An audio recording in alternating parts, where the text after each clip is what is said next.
Hello. Yes, this is Chris Fox. Wow. Yes, Gina and I will hold for Mr. Wheeler. Gina, get on the phone. Okay. Good morning, Mr. Wheeler. Good morning. It was great seeing you at Alumapalooza also. Really? Well, thank you. We are so honored that you like our podcast. What? No, we don't know who rearranged all the sticky notes in the service center. Midnight drag racing with half-built Airstream Atlases. No, sir, we're not aware of that happening while we were awake. No. Donuts in the parking lot of the Heritage Center. We didn't even know Atlases could do donuts. No, sir. No, sir. We did not start a dumpster bonfire behind the factory on the last night. No, sir. Yes, well, yes, we did dance naked around that fire, but only because everyone else was. Now, hold on, Mr. Wheeler. There's no reason to use that kind of language. Don't you worry. I'm sure things will be different next year. Okay. Yes, I'll be sure to pass that message along to everyone we see down the road. Yes. Thank you so much for your call, Mr. Wheeler. You say hello to your mama and them, all right? All right. Bye-bye. Phew. Oh, my. Gina, we got lucky on that one. Whew. Oh, we always do, Chris. We always do. It's the Riveted. With Chris and Gina.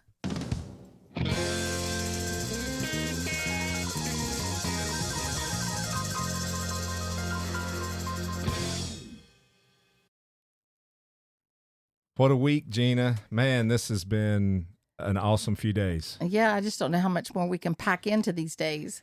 Well, listener, we're still here on the grounds at the Airstream factory in Jackson Center, Ohio. We recorded an episode here back several days ago, right at the beginning of the Alumapalooza rally, and today's the last day of that rally.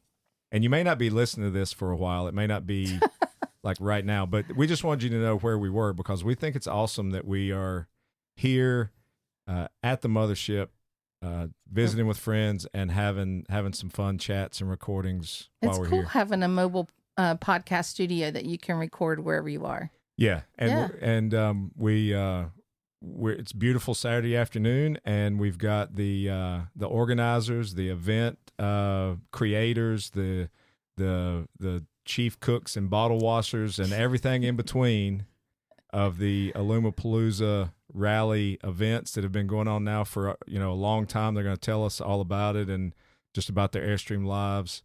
And we're very, very happy to have on our podcast Brett Greiveldinger and Lisa Forsyth. Welcome to the Riveted with Chris and Gina, you two. Thank you. Thanks. So did he pass? Did he say it correctly? He did say it correctly. He did? Boom. You nailed it. See, Gina? Oh, and I thought you were totally going to screw it up. I've been practicing all afternoon. You even got my name right, too. It's Yes. funny how people mess up. Really? That's right. Dang. He's almost professional. He's almost there. I am almost good at what I do. Almost. Yeah. Yeah, you're getting there, baby. Well, yeah, thanks for giving us a little bit of time. I know you guys are busy. You got a lot going on. It's a very active, feature-packed rally. You guys do an awesome job. We were here in 2018 was the last time we came to Alumapalooza and are happy to be back. So yes. Great job, you guys. Thanks. Glad you're here. Glad you're here. Yeah. So, chat a little bit about the event. I mean, it's been a good event this year. Our weather has been fantastic. We've had one rainstorm overnight, one night. And our dates after COVID did change, and they changed to the fall dates because, to be perfectly honest, I was frankly sick of the mud in the springtime. So it's going to stay these dates because of the 5 years we've done it in the fall. We've had 1 year where we had a little bit of wet weather, but we've never had mud. Yeah. And that's good. That's good. The second thing is that in the fall, things are actually alive. In the springtime, all the trees don't have leaves. Oh, yeah. Nothing's growing in the fields. Mm-hmm. And also the springtime is when tornadoes come through here. So don't want that. We've avoided all the bad things by moving it to fall. Yeah. The event's been great this year. We've had a nice attendance. We've got a chance to meet a lot of new people. Every year we have typically about half of our attendees are first timers at our rally. And it's interesting. It doesn't really matter what the size of the attendance is. It runs about 50% returns and 50% new people. Oh, and so, interesting. you guys count as a return because you've been here before. Right. Yeah. But when we check people in at the gate, I don't think I got an actual count of the number of newbie tickets we gave out, but there were a lot of newbie tickets in the door prize box. Yeah. That's Oh, awesome. That's cool. Yeah. And this is It's always good to see new people joining in. yeah. And this is the 15th year, This is the 15th Alumapalooza. We had to skip a year for COVID. right? So Alumapalooza 11 got postponed numerous times before we were finally able to get a green light to put it on. Yeah. Mm-hmm. Yeah. So, but yeah, so we've been at this since 2010. Well, Wow. It's a unique rally, a one of a kind rally when it comes to the fact that, we're here where Airstream was being built. Yeah, there's a lot of amazing participation from corporate. Now we got the Heritage Center right down the road. I mean, there's tons of amazing aspects even of being here even before you guys put on your rally events. Right. Mm-hmm. So the way that this thing all kind of started was 2008 Airstream had done a new homecoming. They'd done homecomings back in the 80s, and when they would do homecomings back in the 80s, they'd have a couple of thousand trailers show up. Wow. They were parked on every street in town. They were parked on every square inch of grass here, every parking lot. There's actually a photo in a restaurant here from the homecoming in 1980, an aerial photo, and there's just a sea of Airstreams. Wow. The problem was they were having health department problems, and basically they shut it down. So they restarted it in 2008, and it was a fun event. Unfortunately, it went over budget by 6 figures. Ooh. And they said no more. So we stepped in and said, we'd like to do it. We'll do it as a standalone company, and we'll run it with a very tight budget. And basically, you just have to give us access to everything. And they agreed because they really wanted homecoming to come back. So it's not really, we don't call it homecoming because we don't go to the elaborate lengths that Airstream used to. We call it Alumapalooza and go from there. The other thing about Alumapalooza a lot of people don't know is any brand's allowed to come. It's not just Airstreams. This isn't a club event. This is a standalone event for people who are interested in Airstream. And over the years, we've had a number of people show up in a Keystone or something like that. And next year they come back in an Airstream. Yeah, that's pretty awesome. Yeah. No, I didn't know that either. Yeah. So it's not just an Airstream event, even though we primarily advertise it to Airstreamers. right. That's pretty cool. Yeah, Did you know that? I didn't know that. Well, not to that level of depth, but it makes don't even pretend you knew anything about it. it makes perfect sense to me. Well, yeah. our ethos was harkening back to the caravans that Wally led. He let on the first caravans, you could take any travel trailer you wanted on the caravan. Right. The only things that ever came home were Airstreams. Yeah. Everything else fell apart. Fell apart. Yeah. So, that was kind of how I looked at it, was to say, hey, let's let anybody come in. Let's let them see what it's like, instead of it just being that one lone Airstream in a campground that you don't want to go and bug the person or whatever. Here you're amongst a bunch of Airstreamers, and it's kind of hard not to get to know them. Yeah. Yeah. That's great. That's true. We had fun in 2018, and of course, obviously, COVID put a lot of people in different directions and so forth. And we're glad to be back this year and have enjoyed ourselves for sure. Absolutely. Got some friends that came with us this year from the Carolinas, and had a lot of fun. I mean, with you doing this for as long as you have, and as you've been an Airstreamer for a long time, I mean, you've had tons and tons of Airstreaming experiences, I'm sure. So we always like to ask the question to guests what your entry point was into Airstream. And I could only imagine that you've got we don't want to get all into the super juicy details. Gina likes. Oh, no, I like the juicy details. But like the listener likes the juicy details as well. Like, where were you in life? Like, what was happening in your life that you're like, man, I have got to add an Airstream to my life? What was that like? Well, it all started back in 1993. Oh. Was it a stormy, dark and stormy night? It was not a dark and stormy night, but it was a very stressful environment. I had a successful business in Milwaukee that I was running and needed a way to escape without taking the time to go buy a house on the lake or whatever. And I happened to buy a pickup truck because I needed it for my work, and it was able to tow a camper. So great. Let's go out and look at some pop-ups or something that we can store in the garage. 10-year-old pop-ups are like milk. They have an expiration date, and they all smell just like that milk that's expired after about 10 years. And believe Never me, heard that analogy before. Go into a 10-year-old pop-up. You'll understand it immediately. Ooh. So we had a budget, and it was like, okay, we're going to blow through that budget if we buy a brand new pop-up. And we priced it all out, and then we happened to see a movie called What's Eating Gilbert Grape. Mm. Yeah. And it starts and ends with an Airstream caravan. Mm-hmm. And we said, hey, what if we could get an Airstream for what we'd buy a new pop-up for? Wouldn't that be cool? And we did. Wow. Got a 1974 Overlander. Sweet. So had that for a couple of years. The business did well. Decided I can tow something bigger. So we traded it in for a 77 31-foot Sovereign. And then sold the business and retired in full-time for 2.5 years. So In the Sovereign. In the in the Sovereign. Sovereign. Yeah. Nice. yeah, in the Sovereign, and then ended up in Florida. My now ex-wife wanted to be closer to her mom. And so we got to Florida, and there was a house in her neighborhood that was on the market on an auction, bought the house, said, well, I guess we got to stop traveling and get jobs. Oh, Yeah. So we did. that But hurts. we still kept traveling. Mhm. And, I've been a member of the club since 1993. Yeah. So I've seen a Wonderful. lot of changes in Airstreaming and in the club and in Airstream as a company. There's been a tremendous sea change as their brand has grown sure. from Yeah. that standpoint. So Yeah. I currently own a 1978 Argosy motorhome that's getting refurbished. Sweet. So Nice. Now, what rig do you have here? we have my girlfriend's 2015 International Signature Series Okay. Cool. that doesn't look like any other International Signature Series on the planet because it's been fully customized inside. Oh, That's well, we'll cool. have to come see it. Yeah. Yeah, we didn't know. Yes, please. Yes. I like showing it off. Yeah. So that was his entry point. What was your entry point into Airstreaming? Him. Okay, listeners. So what she does is she points to him.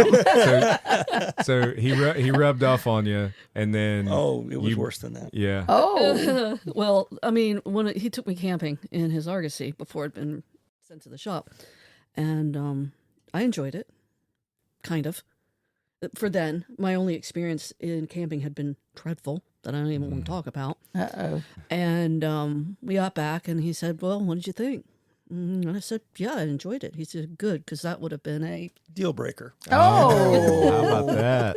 So Yeah. it was a little spicy. Oh. but, But you didn't know that till after Correct. that you answered. Okay. correct. Yeah. So Okay. That was a little tricky there, but okay. and I went with him to some of the club events and stuff like that, and for the most part, I had a good experience.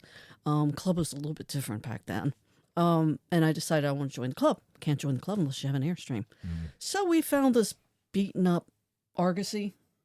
Motorhome, yeah. Yeah, That And it- barely drove out of the guy's yard. but Oh. it enabled me to get a big red number, Right. Mhm. and so that was, I don't know what year that was. 2013 or 2014. Right, Yeah. Yeah. and eventually, I want an Airstream. And so I have 2015 Airstream that I never towed until about 2 years ago. Well, she'd tow it on and off, but she wasn't comfortable towing it alone. Yeah. Right. Yeah. Because Got it's huge. So basically what I did way back when, so 2018, I ended up with an interstate van and then another interstate van after that, and then sold the interstate van and some other stuff. Ended up buying a truck and a little 2019 23-foot. Mm-hmm. And that was my learning trailer. That's how I learned to turn the corners, went back in, and that got me to a point where I was comfortable because I travel primarily solo without him because he's Okay. still working. And I'm like, one day I said to him, "All right, let's teach me how to back up in the big Airstream." So out we went to a parking lot in the pouring rain, and this one's trying to teach me how to park in the pouring rain. Oh. So yeah, I graduated to that. Now I tow. I mean, I've been on the road since March, and like I said, I'm primarily solo. I've gone Nice. all the way to Texas this year, and worked my way back to Virginia, where I've stayed for a couple of months in a campground. Now he's going to take the trailer and go to Kentucky for yet some more work. But yeah, that's how I got into it. I could say that if you can learn to back up in a parking lot in the rain, I mean, that's like one of your most challenging ways to learn. So that's pretty good. And I may be off by one or two. I was trying to count as you listed, but between the two of you, it sounds as if you're approaching like 8 Airstreams so far in your life. Is that right? No, there's more than There's that. more than that. Oh, I may have lost count. I have a 1964 You have a 64 Globetrotter shell Right. sitting Sitting in the at home, backyard, and waiting I'm to be. scheduled built to out. take Okay. delivery of one of the Frank Lloyd Wright Very. ones. Oh, awesome. Oh, very Congratulations. Yeah. She just can't live without 3 trailers. I don't understand. Yeah. nice. Yeah. I have a problem. Yeah. Yeah. For someone who had bad experiences with camping, wasn't really sure about the Airstream on Yeah. the first trip. Yeah. She's jumped in, huh? Mm-hmm. That's Yeah. pretty awesome. What do they call it, Chris? Drinking the Kool-Aid, Yeah. Yeah, the bourbon. the bourbon. Well, that's awesome. I mean, it's one and only Airstream so Yep. far that we've owned, but it's Mhm. we've had it. This is our 9th year, but you know, we always joke around about, and it is kind of true, but like where we were living before we got the Airstream was densely packed population, toll roads, tons of traffic, homeowners associations we didn't like, you know, just all kinds of crap like that. And it was like, we got to break the cycle. We got to do Yeah. something different, you know? And everybody's entry point's kind of unique or different. And, you know, a smelly 10-year-old pop-up, I could imagine, would make you want to pay attention to something a lot better quality. But it's interesting that, I mean, I think it's really cool to hear, like, that's over 30 years now you've been in the club. Mm-hmm. So in that period of time, all these different rigs that you've either had or continue to still have, it's not like after the 5th or 6th when you're like, oh, let's switch to a 5th wheel. Yeah. It's like it just, no. I never, That's not going to happen. I mean, Yeah. in your 30 plus years, have you met people that owned an Airstream and enjoyed the brand and the lifestyle, and then they switched to something else? So far, I haven't. Well, yeah, I've known a couple of people that have done that, and partially it's because for whatever reason they become disenchanted with Airstream, so that they decide to move on to a different brand, or Yeah. because Airstream doesn't build the Class A motorhomes anymore, the people that want to continue to do it, Right. you know, maintaining a 10-year-old Class A can be very expensive. Yeah. I mean, even, you know, my Argosy is built on a bread truck chassis. It's still expensive to maintain. The big diesel pushers, Mhm. 10 times more expensive. Yeah. Yeah. So, you know, your typical owner that can afford to buy a new rig every 4 or 5 years, they go somewhere else because Airstream doesn't offer that product. I don't blame them. They were only like 4% of the total Class A market. And why try to duke it out with the big Right. boys when you're good at a certain part of the market? Yes. Stay in your lane. Absolutely. Yeah. And so that's what they've decided to do. Yeah. But you know, the funny thing is that for a while I was buying Airstreams we would find in the woods, pulling them out of the woods, Mhm. getting them at least to a rolling state, and then reselling them on. And I did that for a while in Florida. So that's why when you say how many, it's probably closer to 10 or 12 Yeah. for me. But you know, it was just one of those things that I was doing for a while when they were out there. They're not out there anymore. Yeah. You know, Yeah. they've all been found. Right. Yeah. Any of the ones that were to the point that you could do that flip and turn around with. Mhm. Yeah. They're all gone. One of our main objectives of our podcast is to hear other Airstreamers' stories of their positive experiences that they've had in their life because of having an Airstream. I mean, that's one. Gina and I had so many. That's one reason why we decided to start this podcast. But it may be a hard question to answer, but in that lengthy amount of time you've been in with Airstream as a brand, like top 2 or 3 epic experiences that you can think of. And that question goes for you too, Lisa, both of you. I mean, the one I'm going to bring up is going to be her top experience as well, and it was at Alumapalooza 1. So the field you're parked in, you're parked one away from the water line. The water line used to be the center of the field. The field went 8 trailers both sides of the water line. And this field was very different. It had a very different topography where it was a knob at the top and everything went downhill. And we put the tent at the top of the hill. And the tent was in the middle where everybody parked. So everybody comes to the center. And that first year, it rained. And it Oh. rained. And it rained. Wait for By it. the time we were ready to leave, and my motorhome was parked behind the tent, opposite the road. My tires were sunk to the steel. Oh boy. Oh, It was that bad. It was that bad. wow. And you didn't even move. Well, No, I was able to move. The thing no, is, he's talking about during that time. You had not moved at all. We'd been there for 5-6 days. Yeah. So just slowly, this field is nothing but clay. Right. Slowly sank into the field. And all week long, people have been panicking about getting out. And I'm like, you're going to get out. Don't worry. You'll be able to get out. It'll be fine. Come Sunday morning, we got to pull out. And I get in the motorhome and fire it up and drop her in gear and start crossing the back of the tent to make that left turn to go downhill. And as I make the left turn, I grew up in Wisconsin. I know how to drive in snow. I know how to drive in slick. I felt the back end break loose a little bit. Uh-oh. And she's panicking. I'll let her tell her part of the story and why she's panicking. As I'm going down the hill, all she's yelling is stop. And I'm yelling back at her, I can't stop because if I stop, I'll get stuck. Yeah. I'll be done. Yeah. So at the bottom of the hill, there was a dip that put you up onto the pavement.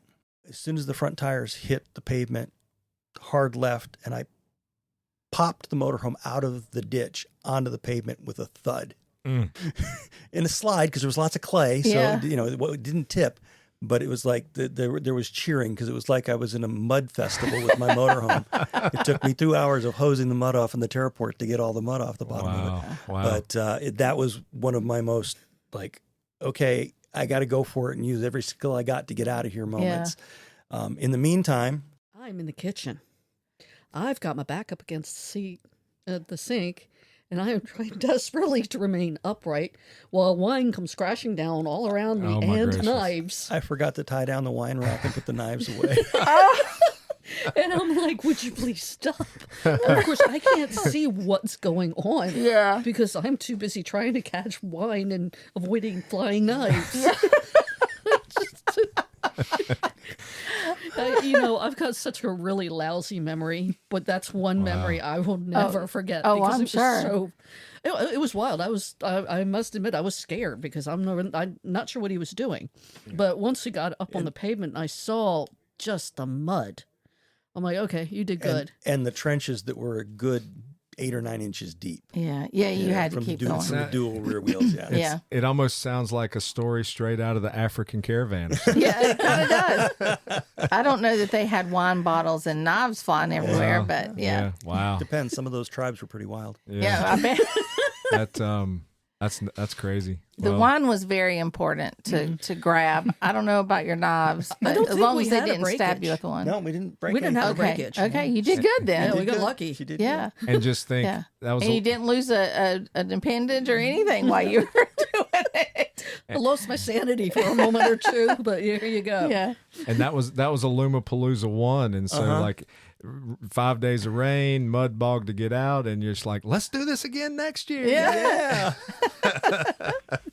Well, it's one of those things where I looked at it as once I got the motorhome moving, it's like, okay, if I can keep it moving, it doesn't matter how deep I go, I can get out. But if I stop, I'm stuck. Yeah. Yeah. And so yeah, it was that's probably the most memorable moment.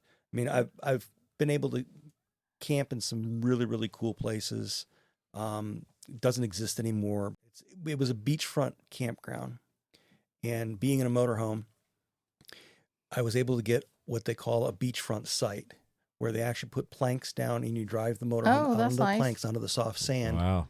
and you're sitting in the motorhome with the windshield, and you've got the Gulf of Mexico in front Right of you. in front of you. Right in front of Oh, you. That's gosh. pretty Red awesome. coconut. It was Yeah, a red coconut. that's it. It was Yeah. destroyed during the hurricanes, Mm. and it's not going to be rebuilt because the city of Fort Myers hated that campground and was doing everything they could for years Yeah. to get Well, them to they got their leave. wish, right? Yeah, they got their wish. Yeah.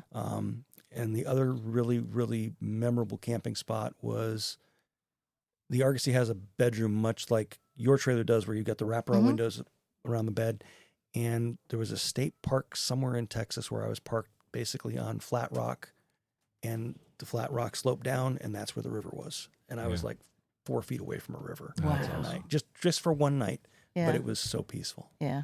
Very nice. Oh, I got a fourth one. You can't do this anymore either. You used to be able to camp out at night on the old Skyway. Really? Yes. Wow. I didn't know Yeah. you could do that ever. That would be They cool. used to let people do that. They don't let people do it anymore. Mm-hmm. Do they still leave it open for fishing? Yeah, it's still open yeah. for fishing. You can drive out there with your car. Yeah. Suppose if you had a small Class C or a B van, you could go out there and you could probably camp. That would be cool. It used to be you could go out there. We'd go out there with friends with trailers and everything else and spend the night out on the Skyway. Yeah, that would be cool. That would be very neat. I'd like that.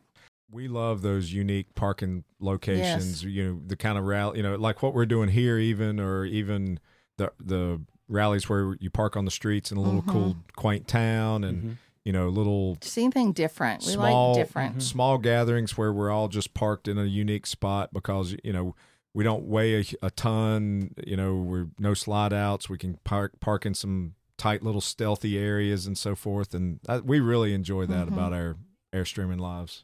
Yeah, and especially if you're self-contained and can spend a few days without getting by without any hookups, that makes it even better. Yes, it's such a neat aspect of owning an Airstream, I think, because of how they can get into those unique little spots. Yep. So we just sitting here, and I'm just saying this for the listeners so they know what happened. We just had someone come up wanting to look inside of our Airstream while we're sitting here doing the podcast. Yeah. Yeah, because this is supposedly the open house time zone still, right? Yes. Right? That's what we're still is. in, where people can go door to door and see inside the rigs of other Airstreamers, which is a way cool thing to do. Well, we've recorded a good number of podcasts the past several weeks between the International Rally and here, where there's a lot of activity going on around us, within the rally, and it's fun. There's like this energy of other Airstreamers around and stuff happening as we're having these conversations. Mm-hmm. Yeah, it's a lot of fun. Yeah. So Lisa, he gave a lot of places that he really enjoyed. Are those kind of the same for you, or do you have other epic things you want to share? My favorite place to camp is Corps Engineer Parks. Okay. They're usually totally empty, dirt cheap, have what you need, and often on the water with some really amazing sceneries. One I went to used to have a museum as well. Okay. But it was shut down. Sometimes they have restaurants. I like state parks. I like Georgia State Park, so far the best. They're actually redoing all their parks, so you're nice and level, big gravel, nice big sites. He actually puts together my travel itinerary. Wow. And he finds me some really amazing places. Oh, that's cool. Yeah, so he'll get me from point A to point B. I do not drive on the interstate unless I absolutely have to. Yep, I understand that. So it gives him the ability to find some like family-owned places. May not be the prettiest, but typically the people are nice. Like one of Williamsburg, we camped there. Yes. And that little tiny RV park. It was Great. family owned. It started in the 50s, and it's on the third generation of owners. And it's 3 miles from Williamsburg. Yeah. So I think it's great that you look for things like that. Sometimes those are very hard to find. Sometimes they're just the little sign on the side of the road that says family campground. Yeah. And then when you get there, it's this amazing place, But I think it's great that you're able to find those and book them ahead of time. Well, and the thing is that I personally have a problem with it where you're paying $80 and $90 a night for a campground. We got into camping because it was a way to do a low budget travel process. Right. And now if you want to stay within 3 miles of the interstate, you could stay in a hotel. Yeah. And so my whole thing is, I'll have her parallel interstates. I'll put her through small towns where they've got a big enough parking lot at a grocery store she can stop and get groceries. Right. And things like that. And I've been doing it for so long, it's not difficult for me to set up that itinerary for. And, quite often it's like, okay, well, there's some sites in this town you want to see, so you're going to stay there for 2 nights, and stuff like that. So, it takes some time, but my litmus test is if they have a 1-page website or they have no website. Oh, yeah. Yeah. That's the campground you want to book into, because That's the best one. that's going to be the small mom and pops that are $20-$25 a night. And Listener, right there is a pro tip. I'm telling you, from a 30-year veteran Airstreamer is you those kind of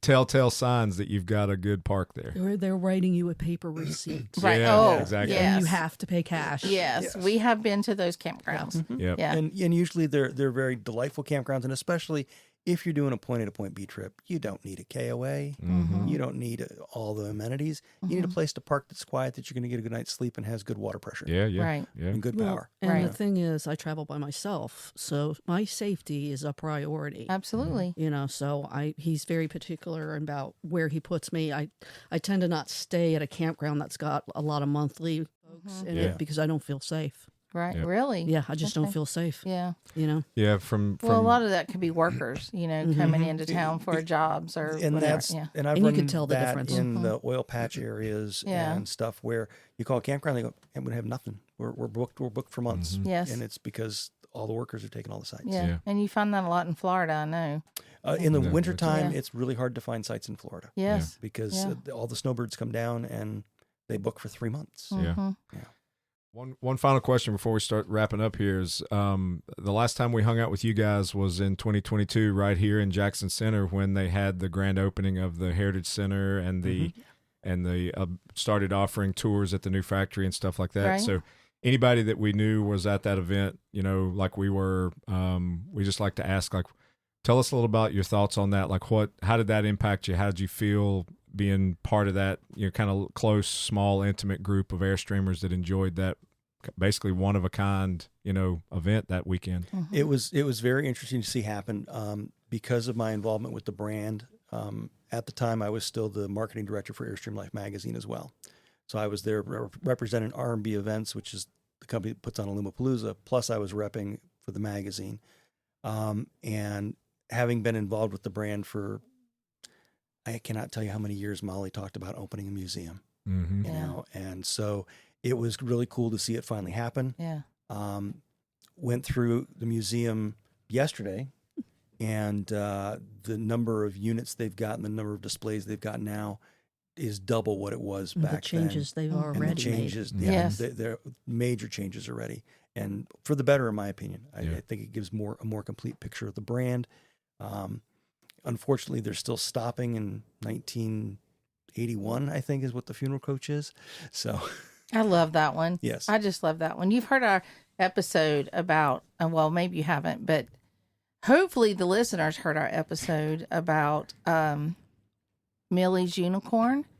And on that episode, we talk about the funeral coach because her father actually was in one of those funeral coaches. And she's proud of it. Yeah. And so they used to have a skeleton sitting in there. I was very disappointed that skeleton was not sitting in there anymore because that was Frank. That was her dad. We was like, that's Frank. Like every time we go, we can visit Frank now, right? Well, he wasn't there. But another thing that was on that episode is the fact that we would like to take that rig out and do a bourbon trail tour. Yeah. I think that would be awesome. Sell tickets And, for and Bob the Wheeler, seats. he's going to drive the rig. He's going to be the designated driver. Yes. Is, yes. is the bottom part for recovery the next day? Yeah, well, Yeah, what Millie said was the first person to pass out gets put in Gets there. put in there. Yeah. And in the very back, that's where all our booze go that we purchase Right. to bring Yep, back. yep. Yeah. Why not? I'd buy a ticket for that. Shoot, yeah, man. Yeah. That'd be amazing. Well, we won the lottery drawing to come up here and be part of that, and it was. Here's the thing: we had owned an Airstream since 2017. We enjoyed it. We loved the brand. We loved our rig.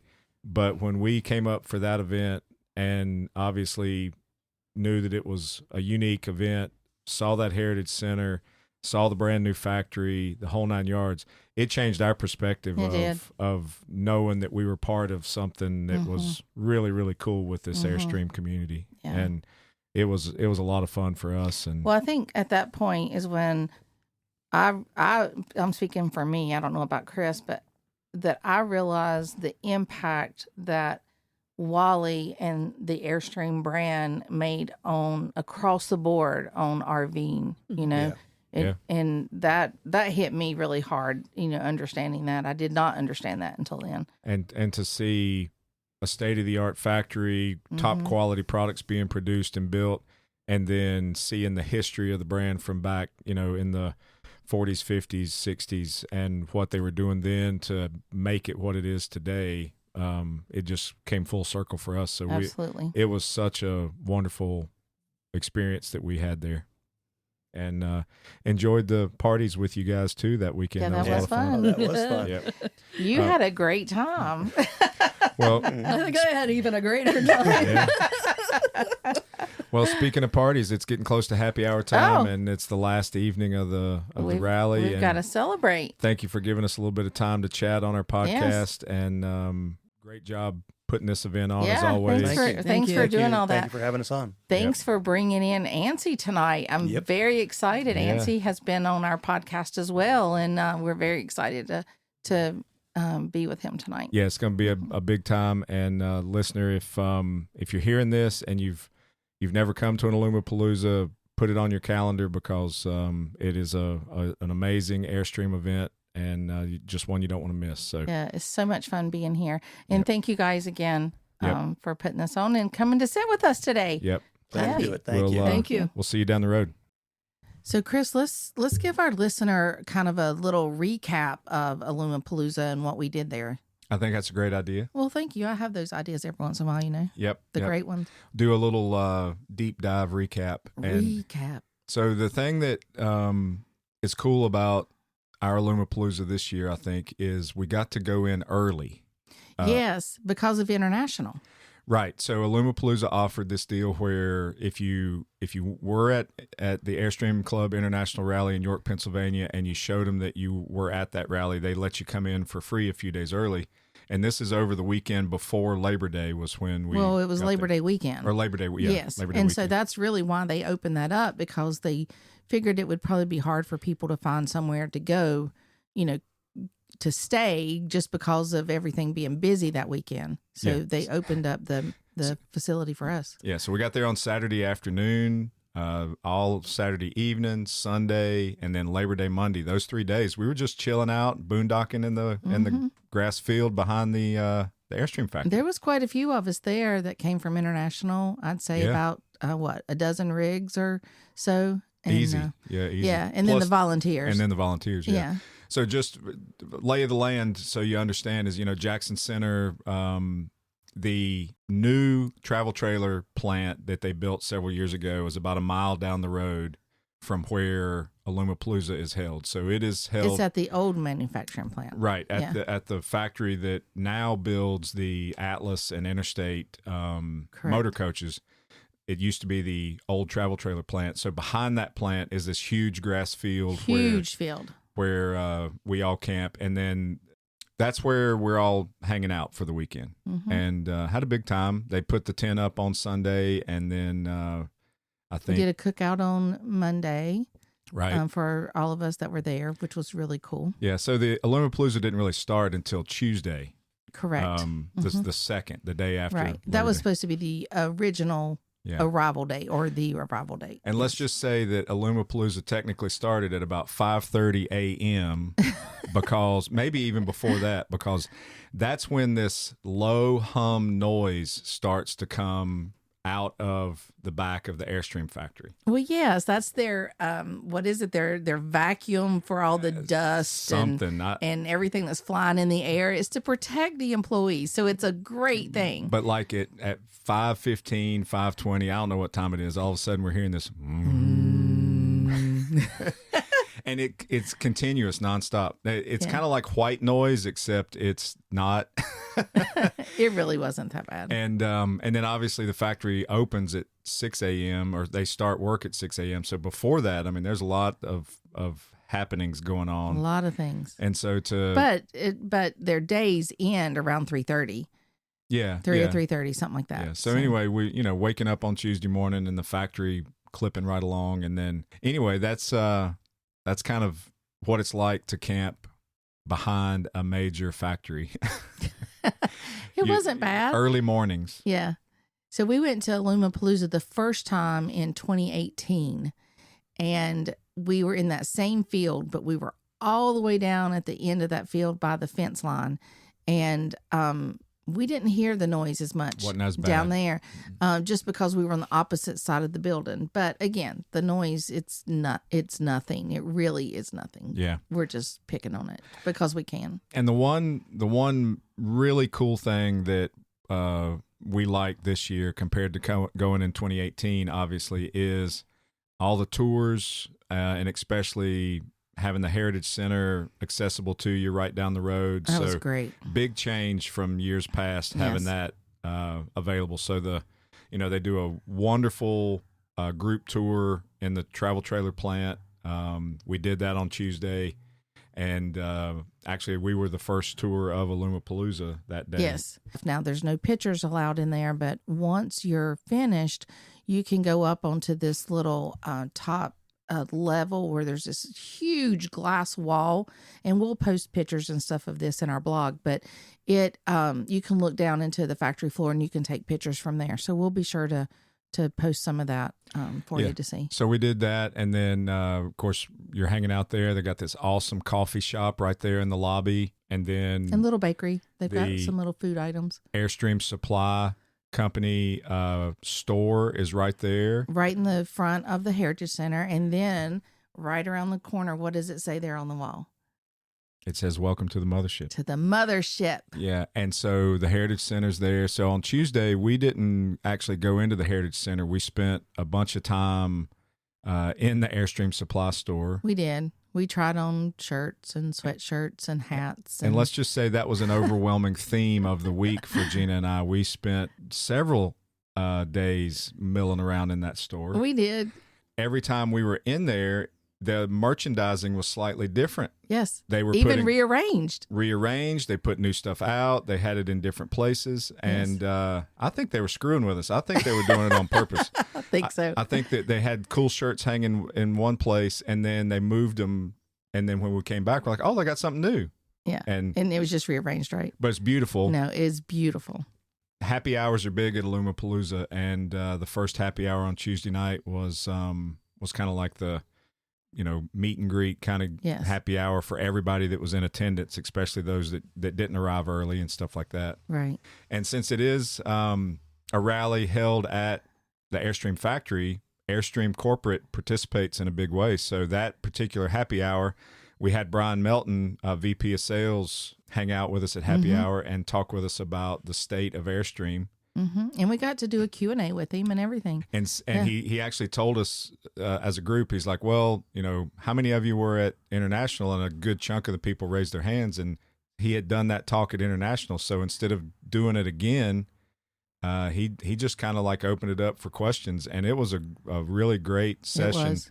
And, very open book, chill guy, and really gave a good amount of time to us for happy hour. So I think everybody enjoyed that. Yeah. Mm-hmm. So that was Tuesday. And then Wednesday, is when all of the seminars and breakout sessions and stuff start. And Alumapalooza has a lot of great sessions throughout the week to help new Airstreamers learn and also get veteran Airstreamers some additional knowledge and info that they may not have otherwise we all can learn, right? Experienced, yeah. Mm-hmm. So tons of different stuff. Happy hour Wednesday evening or Wednesday afternoon was even more special. Mr. Bob Wheeler was the speaker. Yes. And that was great. Spent a lot of time, with our happy hour hanging out there, and that's always special. So we did that. He's such a chill kind of guy when he talks, right? Yeah. I mean, he just stands up there all cool and calm and soft-spoken. And the door prizes at Alumapalooza are awesome, too. I mean, they're not shitty door prizes. Unlike Chris and Gina Fox's door prizes. Yeah, we pride ourselves on shitty door prizes, but Alumapaloozas are good. I mean, he's got stuff from Yeti. He's got stuff from Lodge. He's got a lot of stuff from Lodge. Oh, yeah. And he had a lot of good door prizes, cool bags, and just all kinds of neat things. So each happy hour, they give out door prizes, and that was a lot of fun. They gave out coolers, not just Yeti cups, but Yeti coolers. Oh, yeah. And then inside of some of the bags, they had Lodge pans and scrubbies and just all kinds of really cool stuff. Yeah. that evening after dinner, they had like an open grill. They fired up a bunch of charcoal-based grills out, and people could bring their own food and do all that. And then they had an open mic night under the tent on Wednesday night. That was fun. Mm-hmm. More workshops on Thursday and so forth. One of the ones that's always popular there is they do this Dutch oven cooking workshop where they had about 6 or 7 Dutch ovens sitting around with different things being cooked in them for people to try. That and yeah, they set that out in the grassy area outside of the tent, and people can just pull up their chairs and watch or just participate however they want to do it. But they do different recipes. They're not everyone's making the same thing is what I'm trying to say. They do different things from soups to sweet things. I think somebody even made cinnamon rolls this time. Mm-hmm. Mm-hmm. Lunch was under the tent was a pizza party sponsored by SkyMed, so everybody got to get some pizza, and that was pretty cool. And yeah, and they talked about SkyMed for just a few minutes. And nothing, no pressure. Just say, hey, this is what we do, and if you're interested. Yep. And then more corporate stuff. That afternoon, we had the folks in marketing for Airstream come and tell us all about their marketing efforts, kind of how they do some of the behind-the-scenes stuff, especially when you see Airstream show up in commercials or TV shows or movies or things like that, how they pull that off. And it was really neat to hear that and to meet that them. side. Yeah, for sure. And one thing I skipped over that was really a great session, and this was back on Wednesday, is Wednesday morning, they had the head of service for travel trailers and the head of service for motor coaches. I was thinking that was Thursday, but they had them that was fabulous. Yeah, doing a Q&A. They literally had people write down their question, send it up to the front desk or table, and then they fielded those questions live, and it was great. And the head of service for travel trailers for Airstream, I think he said he'd been there over 30 years. I want to say 32 years, something like that. I can't remember, but combined, their knowledge is superb.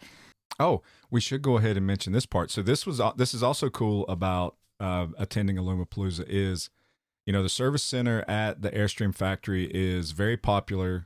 Very popular. Very popular. There's to get an appointment with them is months and months and months of wait time, but it's well worth it because the folks that are working on your trailer are the best of the best. Yes, they know what the hell they're doing. So during the week of Alumapalooza, they always book their schedule pretty light there, and they offer a waiting list for Alumapalooza attendees, and it's not like first come, first serve. They actually work the waiting list based on need and importance of the problem. Yes. Like if somebody's got some catastrophic thing going on, they're going to put you at the head of the list. Correct. Yes. Yeah. So good number of people got to get into that service department, and Gina and I were one of those lucky ones. We were. I mean, ours was close to the very end because ours wasn't anything, it was a want, not a need. We put our name on the waiting list on Tuesday afternoon, and it wasn't until Friday morning that we got the call. But we got the call. We did. So awesome experience as always. You go up there, you meet with one of the service guys. He got us plugged in with one of the team leaders back in the service department. They pulled our trailer in the bay. We showed him our issue. One of the issues is back on the rear storage compartment under our bed in the back, we had a few rivets that had popped loose, and we were getting some of the seal around that frame of that storage door. It needed some down. TLC. It needed a little TLC. And we were prepared to do it ourselves if we had to, but we thought, let's try and see if we can get in. And so we asked them. It worked seamlessly. We asked them if they could fix that. And then we also asked them if they had enough time to do a lift kit for us. Lift kit. I got my 3 inches. We've been talking about a lift kit for many, many, many months. And we for years, actually. Yes. And we were able to get one put on while we were up at Alumapalooza. It's awesome. It was, they couldn't promise it to us. They said, well, we'll do it if we have time. We'll try our best. We just got a bunch going on. And they did it. And super, super excited that got done. Yes. And so we were very fortunate on that. We can go off-roading now, babe. And then they came, they told us it was ready. We came and picked it up, and they went over everything with us. They showed it to us. And then one thing that they did that we did not talk about, but around all of our Beltline rub rails, they put a new sealant around it because they said it needed it. That was something that they chose to do because they knew that while it was there, it should be done. And they know what they're doing. Oh, yeah, and they do. It took them like seconds compared to the hours it would have taken us. Yeah. So that was super cool. But that's how they roll there, Absolutely. I mean, they're there to, I was going to say they're there to service us, but that would not sound right. That's not the right That's way to probably phrase not that, Gina. No, I shouldn't use that phrase, but they are there to help us out, and they're very generous in the way that they do that. So thank you, Airstream. So Thursday night was, I wouldn't call it an epic fail, and it's not Alumapalooza's fault. But Thursday night, what they had arranged was there's this cool movie theater in Jackson Center. It's pretty old theater. It's a really neat theater to go to. Really awesome theater. And they arranged for everybody at Alumapalooza, if you wore your tag to go, you could get in free to watch a movie. And the movie that they were playing was the new Naked Gun movie that's got Liam Neeson in it. Yes. And there was a good number of people in that theater at the beginning. And that was one of the worst damn movies I think we had ever seen. And that was a resounding theme across a lot of Airstreamers. There was a lot of people that left. Yeah, just got up and left. I mean, it was so bad. It's the first time we've walked out of a movie in, I don't even know when. I don't think we've ever walked out of one. Even that stupid Dude, Where's My Car movie that I could not believe I sat through. Well, anyway. We sat through it, but not this one. I was like, I don't get this time back. So we got up and left too. So that was Thursday night, and we ended up just going and hanging out for the rest of the evening. We did have our friends Bjorn and Nicole hang out with us. It was their first Alumapalooza. They came and traveled to it with us, and so we spent a lot of time hanging out with them, mainly because he had free bourbon. We love hanging out with him, obviously, but he also likes pouring free bourbon. But one cool thing about that is once he got to Alumapalooza, this was because we were there a few days early.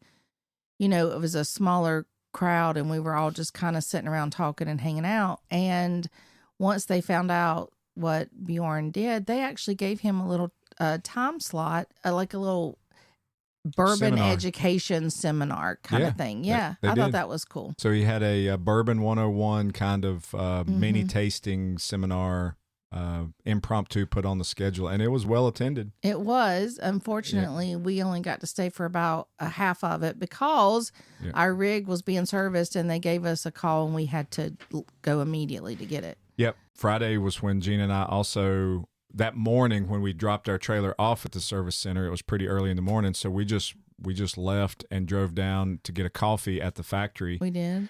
And we just got a coffee and went upstairs to that overlook she's talking about, and they have this cool Airstream couch up there, and we just sat there and chilled on the couch for maybe an hour. Yeah, probably. And we just kind of watched them work, which was really cool. We got to see them as they would finish one section and move it down the line. It was really cool to sit there and watch that. We sat long enough that we got to see that happen twice, which was really, really a neat thing. And we enjoyed our coffee and our company. Yeah. Right? Each other. That's right. And then we went to explore the Heritage Center again. Yep, we did. Spent more time in there. I love that Heritage Center. We were in there by ourselves for the most part that one We morning. really were. And we were there. What year were we there for the opening? Was that in 22? Yeah. So, and this is 25, and they've already made some changes in there. Made a few additions and changes. They put the Airstream concept trailer in there, which they didn't have the last time we were there. And we a few took other lots things. of pictures, so we'll put that in the blog as well. Really cool. Yeah. So Friday happy hour was just a fun happy hour. And then that evening they had a bluegrass band that, from what we understood, people liked the band when they were playing, but they talked a bunch. Yeah. So they maybe talked more than they played. But anyway, that was Friday night. Saturday they had Alumapalooza Olympics, and we got voluntold to do that. Yes, we did. you had to have 2 to a team. Yeah, and you had to sign up, and we didn't know, but Bjorn and Nicole had signed us up a few days before that. Well, I think it was Bjorn that had signed us up. Yeah, correct. Yes. And so I went and marked our names off the list. And then they appeared back on the list. So then during the Olympics, we were basically told, "Hey, you got to do it." And there was about a half a dozen couples that did it. Yeah. And it was all like Nerf based, like archery and I shooting think the and word golf Olympics kind of got people worried that they were going to have to run or really exert some energy. And it wasn't like that at all. It was really fun. We had a good time doing it. And then they had an open house on Saturday for anybody that wanted to open their trailers up for others to come view them and everything. So that was on Saturday afternoon. Yeah.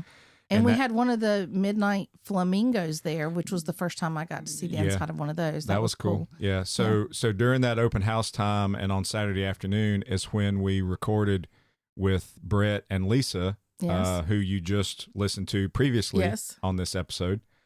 And then to wrap it all up on Saturday night, big draw, big time entertainment, lots and lots of fun was what, Gina? Was Antsy McLean. Woohoo! Yes, he's a huge Nashville-based entertainer that everybody loves in the Airstream community. His band, the Trailer Park Troubadours, have been very, very popular with Airstreamers for many, many years. He's big friends with the Alumapalooza organizers, and I think he's performed at quite a few Airstream type events. Rally from bigger rallies to little, club rallies. I think he's done. But Antsy's also been on our podcast, and he was episode number 43, which was the Air Screamer and Antsy McLean episode. You remember the number? I do. I'm so smart. Man, that is like a professional I'm a thing. fart smeller. That's good. So anyway, he closed out the rally on Saturday evening. Lots of fun. In a big way. That was fun. Yeah, a couple hours of performance, and it was just him and his acoustic guitar and a slideshow to go along with it. That was awesome. And he's fun. Lots and lots of fun there. So, and we hung out afterwards and chatted with him a little bit, got some autographs, and bought one of his books, and it was big time. Big time. So Alumapalooza turned out pretty well for us this year, I think, Chris. Yeah, it was Alumapalooza 15. Yes, and we had a lot of fun, and I hope that this little recap gave you a little snapshot of what that rally's like. I do know we had great weather. We really did. It cooled off a little bit. The mornings were crisp, wasn't oppressively hot. I don't think we had any rain, but we had wind one day. Had a little wind. It was great weather. Great weather, and it's fun. It's a cool vibe to be that close to the factory, have a rally. Yes. There was a good number of new people that had never attended before, but a lot of familiar faces that we've seen at other places, and just lots. It was a fun time. So if you ever get a chance to check out Alumapalooza, do. I think it's held the week after Labor Day now. Each year, I think. Yeah. Anyway, we just wanted to give you a little recap, let you know all about the fun we had there. We just can't thank you enough for listening, and thanks for being our listener, supporting our podcast. And don't forget, Chris posted this on our socials, but we have some cool new merch in our merch store for the podcast. So go check it out. We got at therivetedfox.com. We got cool buttons. We got keychains. We got the sticker. We got some 3 different choices of t-shirt. Magnet. 4 different choices of t-shirt. We do? Yeah. 4 different. Wow. Yeah, we got it going on. Yeah. All right, everybody. Well, thank you so much. Love you big time. And we will see you down the road.